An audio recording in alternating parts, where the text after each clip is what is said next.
This programme was produced at and first aired on MPR, Manawatu People's Radio, with support from New Zealand On Air. Ka pai e rangi te motu, MPR. Kia ora, future editing Hugh here. The episode that you're about to hear doesn't really need an extra content warning outside of the intro insofar as content. It might, however, need one as far as audio quality if that's a thing that you care about. My internet was having a truly abysmal evening. I had to switch to hotspotting on my phone, which, to be honest, wasn't an awful lot better.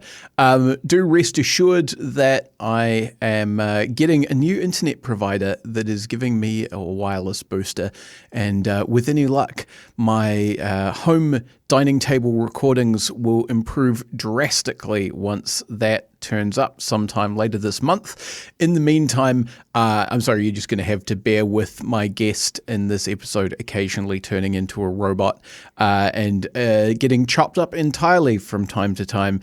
It's just one of those things, I'm afraid. Anyway, on with the show. Kia ora and welcome to Reserved Recommendations. This is a show about great trash, difficult art, and our complicated relationships with art and culture. My name's Hugh, I'm the host of the show, and I'd like to take this opportunity to put in a very mild content warning for the show as a whole. Sometimes our recommendations on this show are reserved just because the thing that we're discussing is in some way not good, but sometimes there are aspects of the art or artist that may be confronting for some people. Check the episode descriptions for more information, and do be aware of your listening environment.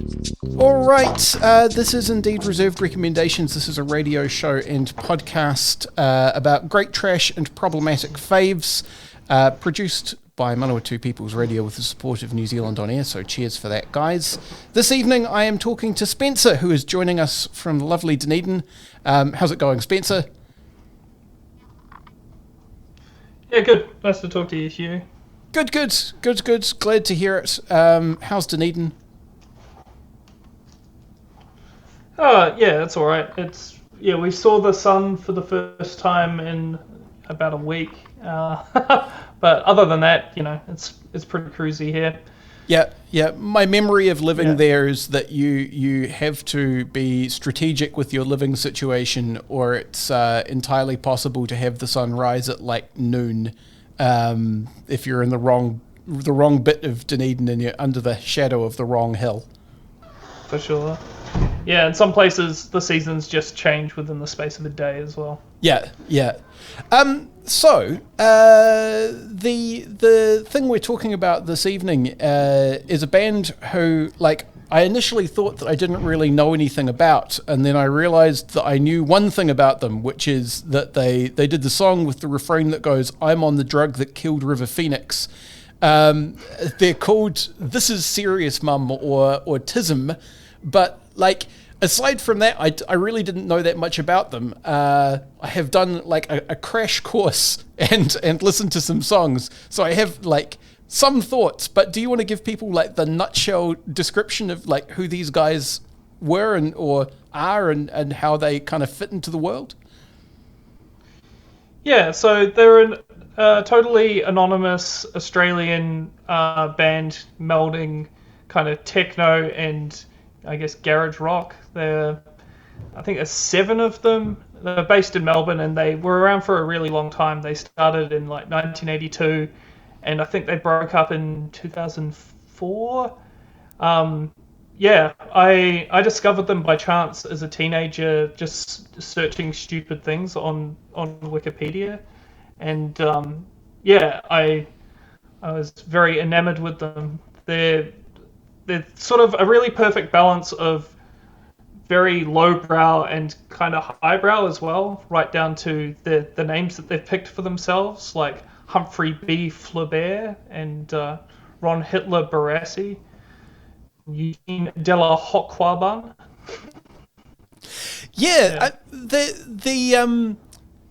The thing about I'm on the drug that killed River Phoenix is it's sort of a perfect encapsulation of that, because it's straightforwardly just really disrespectful and unpleasant, but the song sort of expands out and kind of makes them the butt of the joke in a lot of ways. And the other songs of theirs that I listen to on my kind of crash research binge have that same thing where, like, they'll set out and what they're actually making is a reasonably, I don't know, cogent point about the way that the Australia they were living in at the time was, but it'll be put in a really blunt and crass and offensive way. So there was a song I found in passing where the chorus was something like, either you're a wanker or a yobbo. Like, they sort of summed Australia down to these two tendencies, but gave each of them the crudest name they could think of. Yeah, for sure. They often do treat themselves as the butt of the joke, and yeah, often their albums would be concept albums like that one there, sort of like you either fit into one of these camps, like who's your hero? James Hird, the rugby player, or the Australian rules football player, or James Joyce. Yeah, for sure. Yeah, I was thinking about that He'll Never Be an Old Man River song this morning, actually. And yeah, how crass and pointed and bad taste the lyrics are, but also how hilarious. Like, I drank the slab that Bonds got drunk, injected some of Hendrix junk, booked a seat on Skinner's plane, Mama Cass's sandwich I ate the same. Yeah, and I mean, like, it's that particularly clever kind of stupidity because, you know, you could, if you chose, get very deep and read that as an indictment of the sort of magic of the dead rock star or the dead actor in the case of River Phoenix, and be like, well, you know, I went and took all of these risks, but I'm not dead, and therefore nobody cares. Yeah, but also the thing of like, oh yeah, man, these people live such hard out lives. I mean, this person ate a sandwich. You know, it's just so stupid. I could drink beer too. Yeah. So in the course of kind of looking up stuff, I saw this comparison come up a few times, comparing these guys to the Residents, if you're familiar with the Residents. So they're like the... Yes. I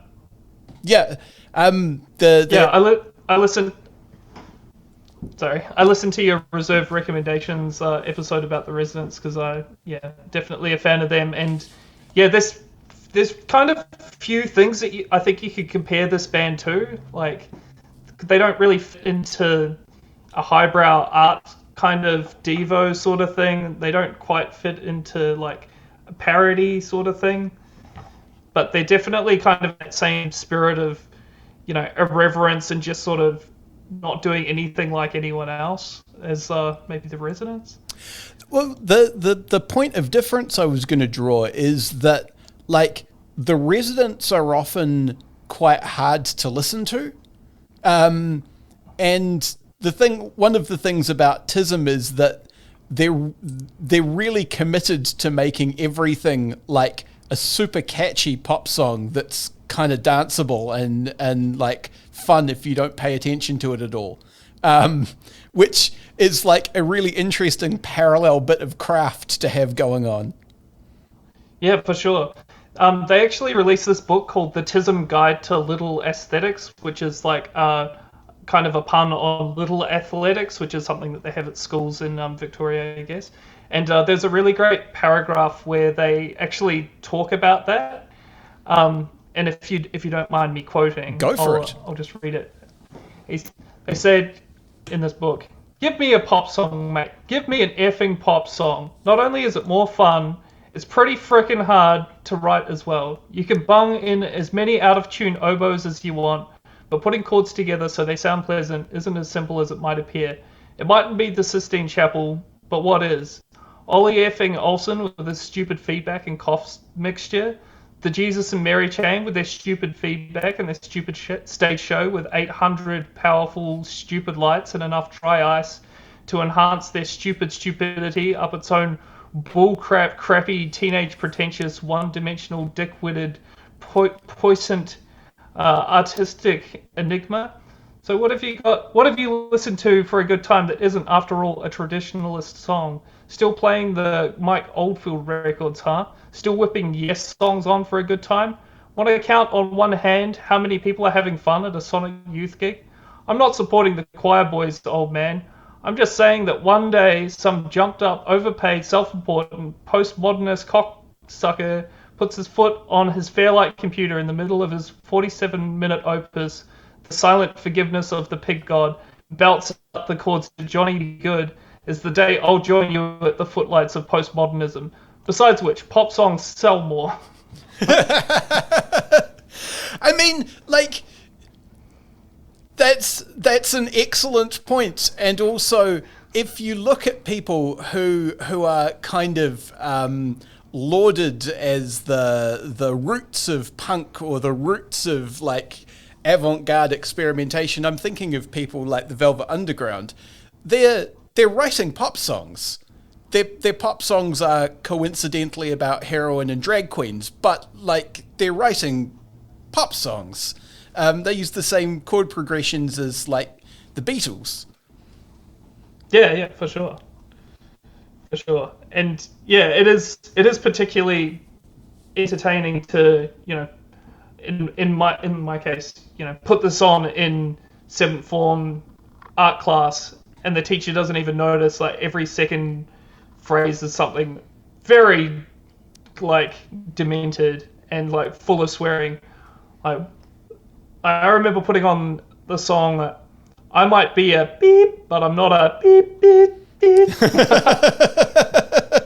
Because I can't say it on radio, I guess. Well, no, you can. Go for your life. But yeah, no, exactly.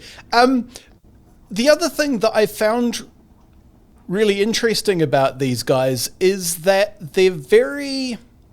I want to pick my words carefully, because you could say, like... You could say cynical, but I think that might give people the wrong impression. But there's this sense that, like...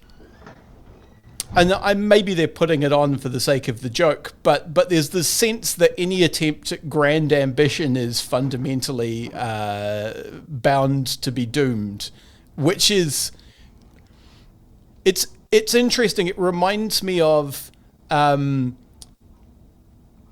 being in a scene with a lot of kind of teenage bands when I was a teenager in Dunedin, and there was this sense, not that people weren't allowed to be tall poppies and be good, but that you had to remind them that they weren't that good, so that they didn't get like too big for their boots. There was a particular band, and there was a tradition that every time they played, a specific one of their mates would show up at the gig and throw their shoes at them. And he actually got do you remember this thing, the national anthem? It was like the sort of 24-hour festival of New Zealand music. Yeah. He showed up to that and threw his shoes at the band and got ejected by the bouncers, because you can't do that on TV apparently. But like, it's that same spirit of like, you can't allow yourself to take your ambition too seriously. Yeah, for sure. Just from like watching interviews with them, I just felt like they were just trying to like throw a hand grenade at the whole idea of that pomposity that you know, a lot of the kind of Aussie rock bands at the time were kind of, you know, guilty of. Even, you know, the likes of Nick Cave. They were just like, well, what's, you know, why do we have to play by anyone's rules? Let's just, you know, do what we think is very entertaining, and, you know, hopefully someone else will be into it. Yeah. And also just being pranksters, you know? That's exactly the word I was going to use. There's that that sort of concept of like almost like pranksterism as a form of non-consensual psychedelia on other people. Like, the idea is that you do something that's so weird that you cause somebody else to have a moment of going, what? But what? And that's somehow going to be good for them. Yeah. There's very much their shtick. Like, there's so many, there's so many kind of great concepts that they came up with, and then like executed, that were essentially that. Like, one that I really love is they did a tour, but they didn't bill it as themselves. They just said, like, the Melbourne Shakespeare Company performs Romeo and Juliet with music by TISM in like tiny writing. And then at the shows, they'd have 20 minutes of people doing Shakespeare, and then the band would get louder, and then, end up taking over the show. But then the actors would still keep acting out the Shakespeare play. Or they released a 7-inch single inside a 12-inch cover that was sealed on all sides, so people got home thinking they got a 12-inch record, and it was just a single. And it didn't just extend to like messing with their fans. Like, they also would do stuff to mess with journalists or even their record label or their distributors. Like, just because they thought it was funny. Like, one of the albums had a second CD that said faulty pressing, so it would get to the shops and they'd send it back to the record label. And then the other CD would have like other songs and music and stuff on it. So, I mean, do you want to, because we mentioned before we hit go that it would be good to play people a couple of songs. Do you have one that you want to put in at this point so people can get a sense of what we're talking about? Yeah, I like that song, The Parable of Glenn McGrath's Haircut, because it's, sport is definitely something that they're very obsessed with and is very close to their heart. But it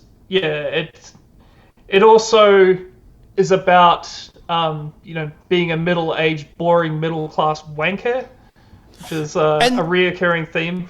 And kind of like the way that's almost like an inevitable tragic destiny for a certain class of person. Like, you can just kind of see it coming and then it does. Yeah, excellent. All right, we will play that right now.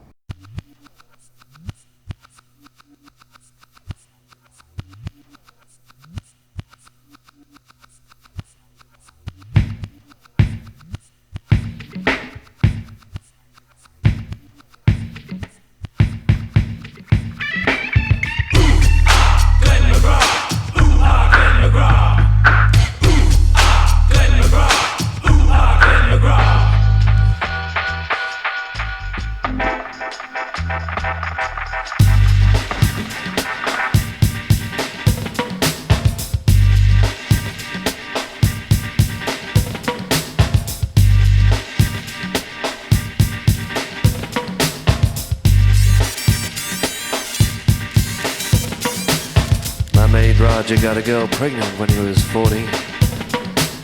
He was so shit scared he told me. And when he said that her dad was a cop, I thought he was joking. I told him he's got to tell someone, so he went and told a teacher, and the girl eventually got an abortion. He was fucking shitting himself, let me tell ya. But 6 months later he was fucking around like always.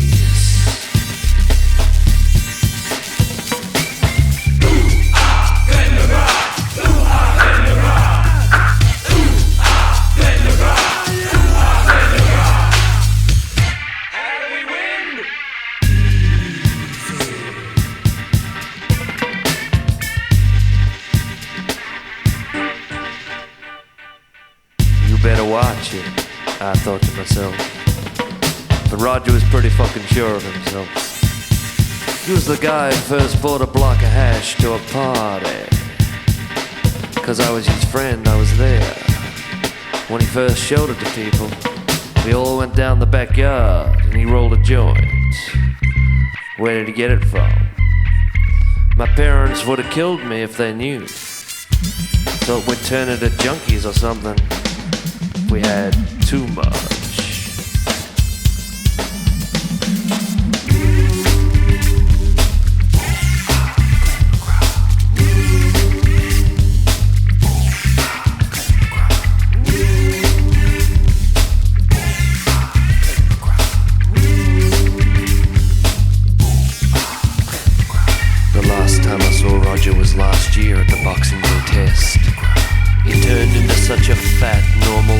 cunt. The wife nearly didn't let me out today, he said, and he did all that chanting yobs do, like, hoo-ah, Glenn McGrath. It got you in the end, I thought to myself as I looked at Roger. Life got you in the end, pal. You were such a cocky, successful winner when we were 16, but now you're just another sad, fat prick sitting in the MCG, high-fiving in self-congratulation, as if it's you that had the skill and determination to play for Australia. It's the cunts with the bad haircuts that you gotta watch out for. There's never been a popular teenager yet who's done rats with their life. It's the fucking dorks that give it a real go. Glenn McGrath got 5 for 50 that day. Ooh-ah, Glenn McGrath. Ooh-ah, Glenn McGrath. Ooh-ah, Glenn McGrath. Ooh-ah, Glenn McGrath.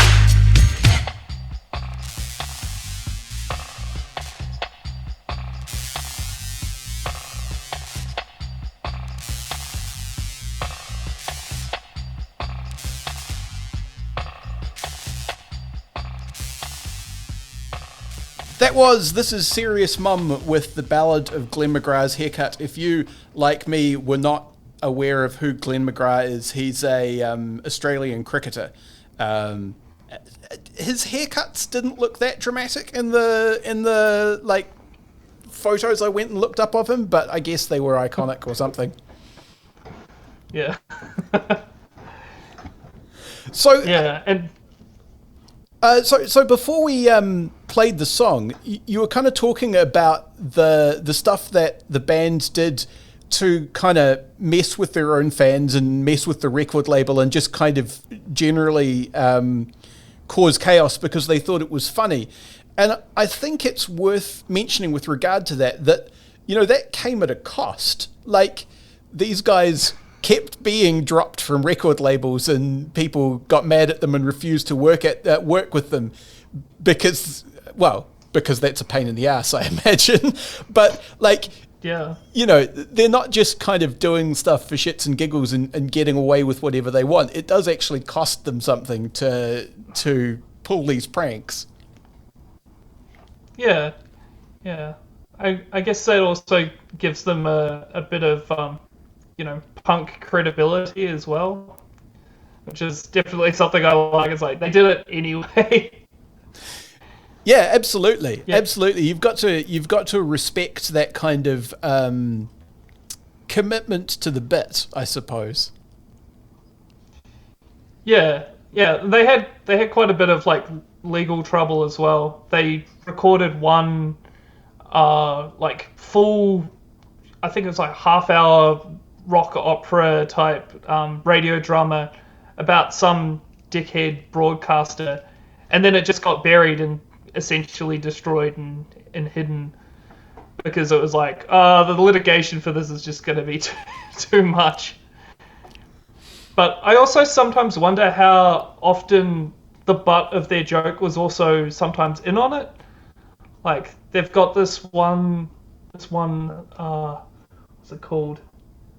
Oh, I can't remember the name of the guy that they were taking the piss out of, but the song was all about how, the guy who was like, hung up on the cross next to Jesus, like, said to the guy who banged in the nail, well, things can't be all that bad when Darren Hinch goes to jail. Darren Hinch, that was the name of the guy. And so, and it was just like this evisceration of this wanker. But then on one of their albums, they've got Darren Hinch basically taking the same format of that poem, but making it about how their album is going to fail. I was like, is he in on this, or was he just like doing that on a radio show as a bit? It's hard to know because, I mean, there is there is a grand tradition of artistic spite as well when someone gives you a hard time, so you incorporate it into your music to annoy them. Aphex Twin famously got people who left abusive phone messages at his house and used them as vocal samples in his songs to annoy them. when you're already setting out to irritate people, that's a pretty good way of doing it. Yeah. If you've got that attention. All right. Yeah. We are coming up to around about the halfway break, so we're going to continue talking about This Is Serious Mum right after this. Support this show and others like it by giving a donation. For more information, go to www.mpr.nz/donate. And we're back. You're listening to Reserved Recommendations. This is a radio show and podcast about problematic faves and great trash.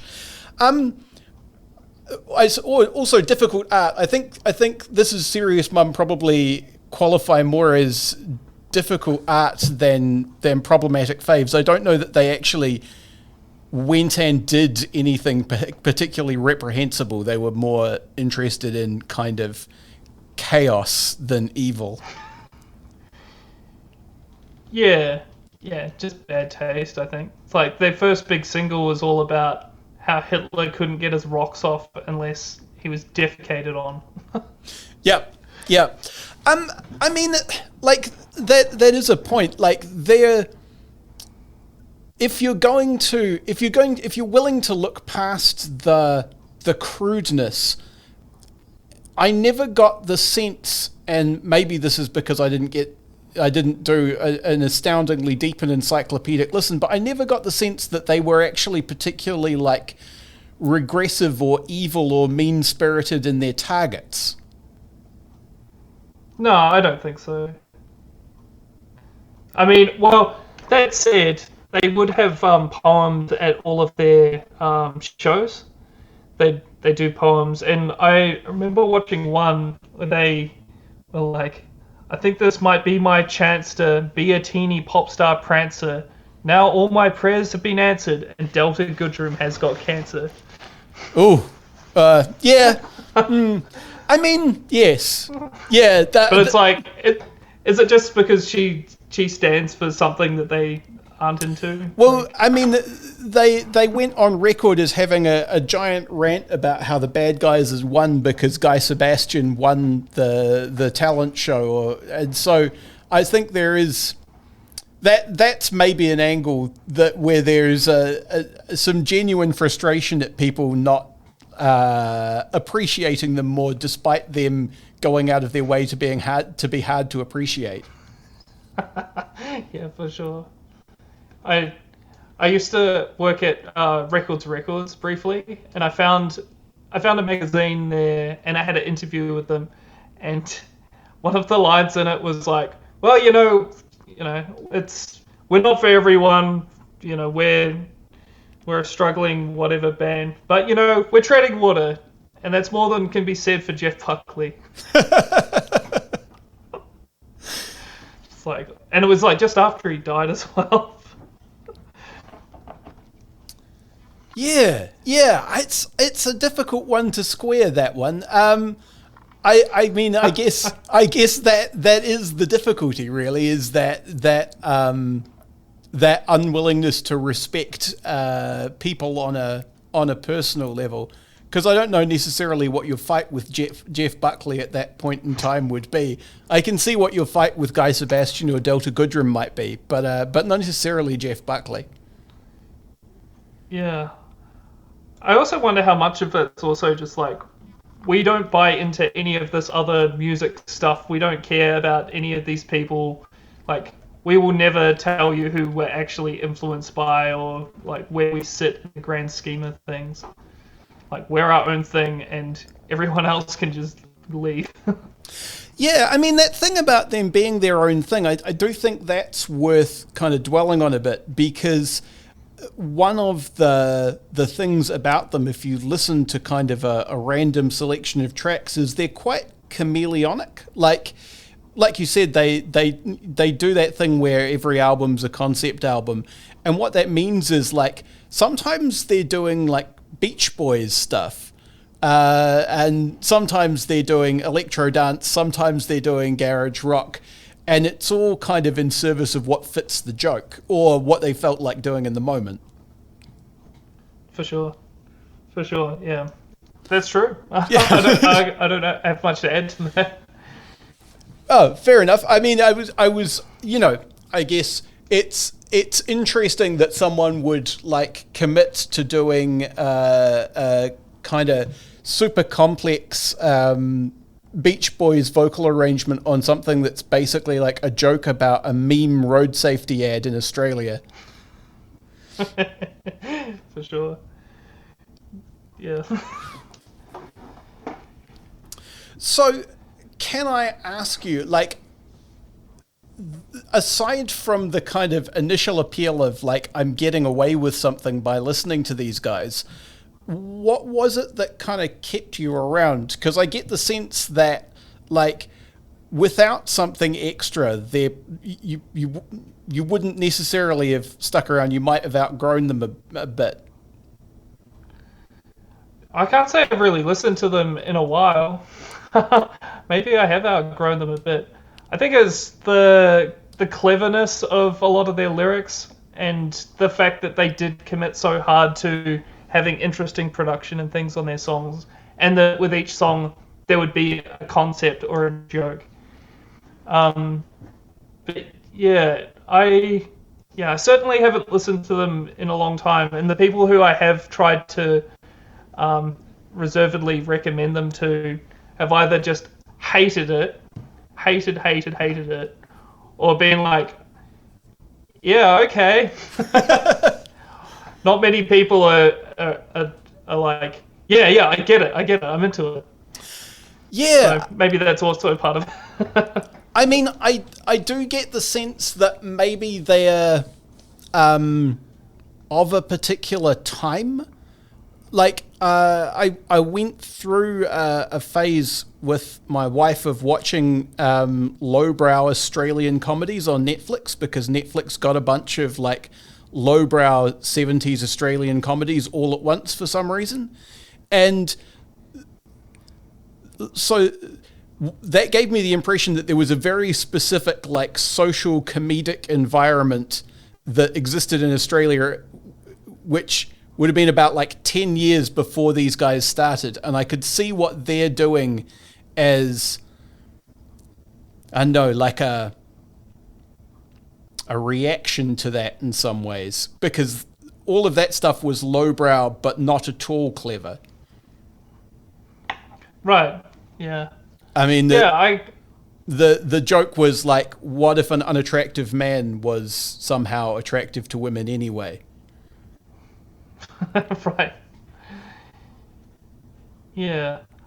I think, I get the feeling they didn't entirely exist in a vacuum as well. Like, I can definitely see a lineage between them and things like, John Safran and like Mick Malloy and the other guy, Tony Martin, or all these other Melbourne guys that were floating around at the time, who were kind of bridging the gap between high and low.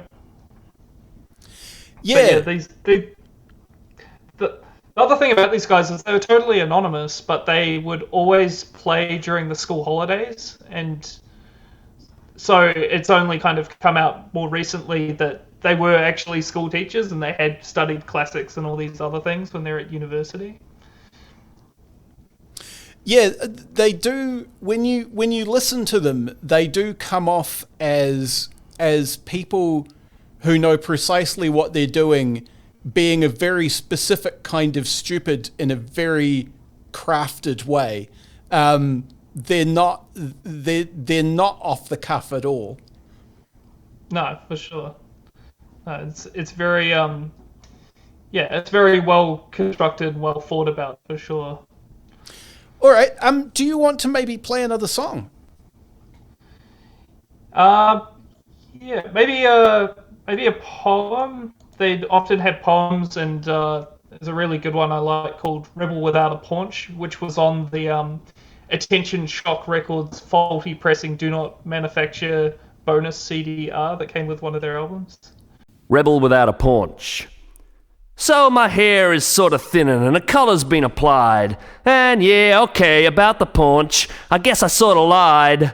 But you won't hear me whining like those fucking teeny stars when I'm standing at the mirror and I'm playing air guitar. Rock and roll is music for the angry and depraved. So you can't really rock and roll till you're middle-aged. Moaning between head jobs, rock stars say they're so depressed. They should try out a real job and a boss that's not impressed. If it's so fucking hard being young, beautiful and rich, come on down the office, cockhead. I'd be glad for us to switch. The prodigy despised normal men. Keith stuttered his own tongue. But the pain of that don't compare to actually being one. Ooh, it must be so fucking hard for all the train spotting crew to have to live in an alienated life like in the proletariat milieu, while all us normal middle-class wanker types are trying not to have such a great fucking time working 40 years then dying. Every fucking adolescent moans about how they're so deprived. What do you fucking think it's like turning 45? Oh no, I say to the wife, another album's due, another tour of the world. Oh, what am I going to do? Oh, it's such a hassle. The fans just won't leave me alone. Remember the great old days with 3 kids and alone? Can't go to Safeway's, got a photo shoot, and I'm stoned. By the way, I nearly forgot. Madonna phoned. Hey, who doesn't want to rock and roll all day and party every night? Every adult's a boring turd. That's exactly fucking right. You'll never join the normal world, says your anguished teenage voice. Well, I don't ever remember someone giving me a fucking choice. So you can sing about rebellion and experiment with drug binging, but you won't get really angry till your teenage kids start whinging. All right, that was a poem from This Is Serious Mum. What was the poem called again? Rebel Without a Paunch. Right, yes. A lot of their song titles are puns and things, so. Yeah, and that recurring concern with like getting old and becoming boring, which now that you mention the kind of school teacher connection, I can see that as being like one of those jokes that's sort of about your own anxieties a bit as well. For sure, yeah. And like, yeah, it also brings to mind another song called I Don't Want TISM, I Want a Girlfriend. Just like, I don't want to do sound checks, I don't want to play gigs. It's like, oh yeah, funny joke, guys. Well, you know, again, you know, there are all those people who said, oh, well, I started a band because I noticed musicians got all of the girls, but it turns out if you're a particular kind of musician, it maybe doesn't it doesn't make you quite so attractive wearing the gimp suit covered in inflatable spikes. Yeah. Well, that's one thing that's also quite entertaining about their stage shows is that, you know, they would go out of their way to have real crazy outfits that would constantly be changing. Yeah, there's an interesting thing floating around as well where they perform that song "He'll Never Be an Old Man River" entirely on traditional Greek instruments, which, you know, like that takes a reasonable amount of skill to get your head around some of those things. Yeah, that was for John Safran's TV show, John Safran's Music Jamboree. It was a segment where Australian bands would introduce you to the culture and music of all these different countries. And I think that was during TISM's Brechtian alienation phase, where I think like 3 or 4 members of the band would just like sit on stage smoking durries and like playing cards. Yeah, no, that's a stupid idea that only a very clever person could come up with. It's really cool. Yeah, it's pretty entertaining. Another like hilarious gimmick that I really love is they played a show where the band like set up on stage, and then just as they were about to play, another TISM would be on the other side of the hall, and they started playing. So all the people who were hiding at the back were right down the front. And then once they finished the song, the other TISM band would start playing. And then at the end, both bands were playing different songs at the same time. There's a video where they kind of riff on that concept as well. There's one called Thunderbirds Are Coming Out, where the music video is just this endless pan past all of these different bands, and it never stops and becomes just one band playing the song. It's just always like a new band, often with a ridiculous high concept gimmick, just kind of endlessly panning along. Yeah. And as it gets to the last band and they're about to start singing, it's TISM, and they don't get a chance.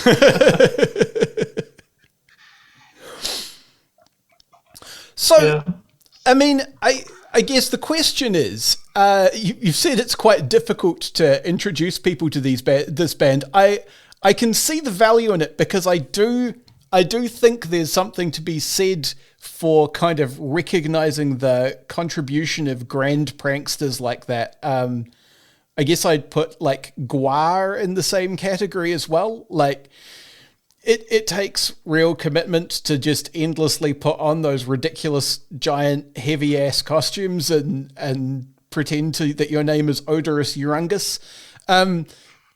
Like, is there a particular album or point in their career or thing which is like the easiest way to find your way into them, do you reckon?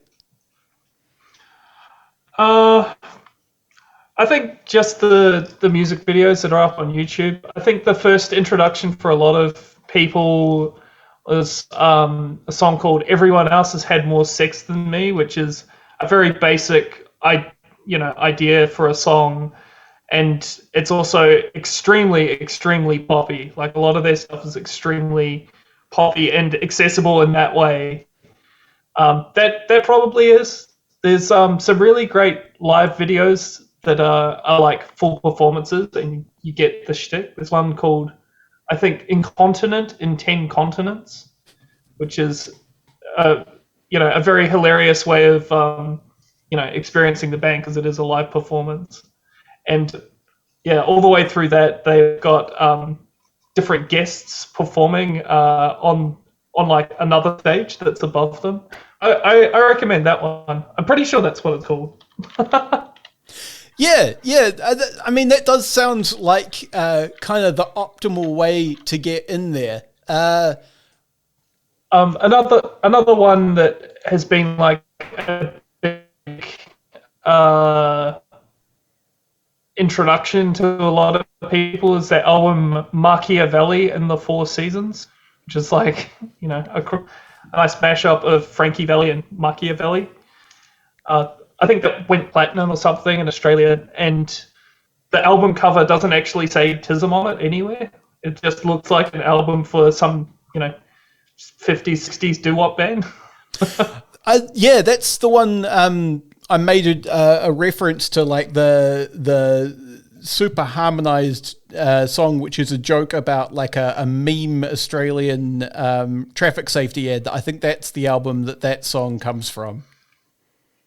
Yeah.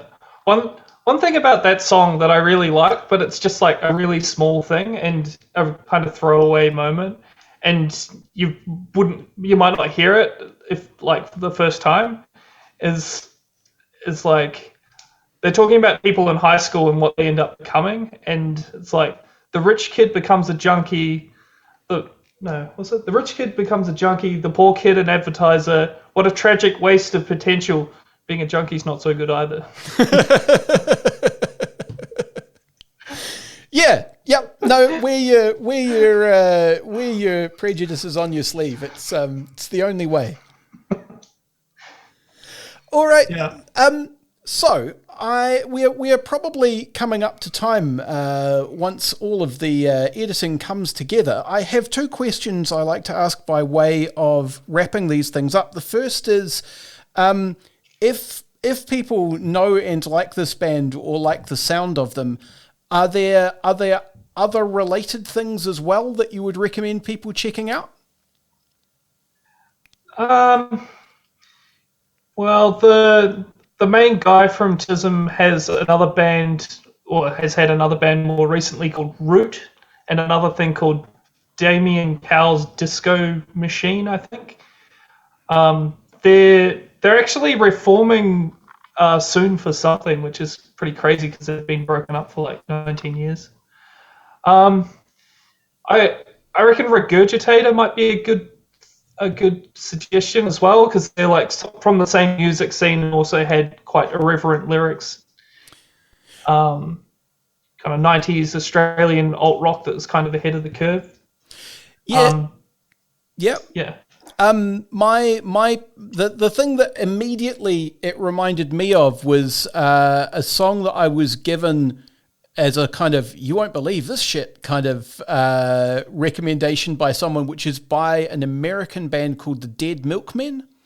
Oh yeah. The Dead Milk, they're a lot noisier and rock and rollier than TISM, but the song in particular is called Stuart, and it's a monologue aimed at the titular Stuart about how he's one of the good ones, so you can trust them with the information about what the queers are doing to the soil. And it just kind of gets more and more unhinged.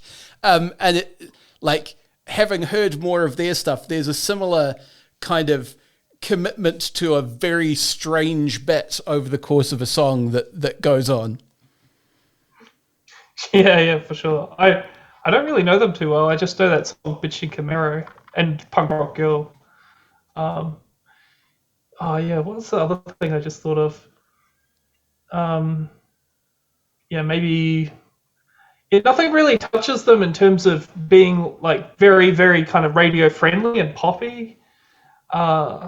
Maybe like, but also being quite crass. Maybe the Frogs. Do you know that band?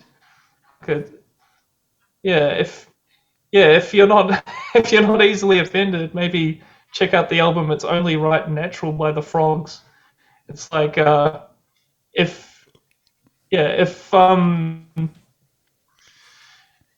are drawing from, the Beatles and I don't know, Dust Brothers, like techno and the Sex Pistols and stuff, but in a very radio friendly way, whilst having these very kind of demented lyrics. The Frogs are kind of doing that, but with like Alan Sebastian as sort of a template. Maybe, I don't know. Excellent. So the last thing is, do you have stuff to plug? I know you work for our sister station in Dunedin, Otago Access Radio, so, shout out to another Access media station. The world needs to pay attention to us and remember that we exist, basically. But do you have other things? Yeah, shout out to the Karma Network. I host the Oddity Show on Radio 1 as well. I love to, play all sorts of weird and interesting music. I guess I'll plug that. Excellent. Is that a thing that people can hear from outside of Dunedin? Does Radio 1 podcast stuff or live stream it? Yeah. Live streams every Monday night, 9 to 11, and every show's podcasted. You can find it at r1.co.nz. I actually did a whole episode on TISM at one point. Maybe I should dig that out of the archives. Oh, nice. Yeah. So go back into the archive and see if you can find it, or possibly Spencer will haul it out and make it available again. Well, thank you very much, Spencer. This has been fun. Yeah, it's been great. Thanks, Hugh. I'm glad that I picked TISM as my thing. Yeah, there was a short list of other things, but I think TISM was the least pretentious and the most stupid. Both admirable qualities. Just one more thing, like I think the main reason that I struggle to recommend them is because it does sound like garbage synthetic, kind of pop music more than what the lyrical content is. Yeah, and that's kind of one of the ways it's of its time, is that they're very much hitting like what sounds fashionable right now when they were making it to try and smuggle shit past the radar. Yeah. And to quote them, they're only one step. No, was it? They're only one fad away from being retro. Excellent. Cheers. You've been listening to Reserved Recommendations, a radio show and podcast from Manawatu People's Radio, Te Reo Irirangi o ngā tangata o Manawatu. The show was produced and presented by me, Hugh Dingwall, and I also composed our theme music. It's called Sack Jazz, and you can find it at wolfboy.bandcamp.com. If you enjoyed this show, why not go ahead and share it with a friend? You can find the last 10 episodes at npr.nz/show/reserved, or wherever else you get your podcasts. If you want an episode older than that, try searching for Reserved Recommendations on YouTube. You can find me on Twitter at Objective Realty, or you can follow the show on Facebook. And finally, Manawatu People's Radio is a non-profit community access station. If you like this or any other piece of their fine audio programming, why not fling them $1 or $2? You can go to npr.nz/donate for more information on how to do that.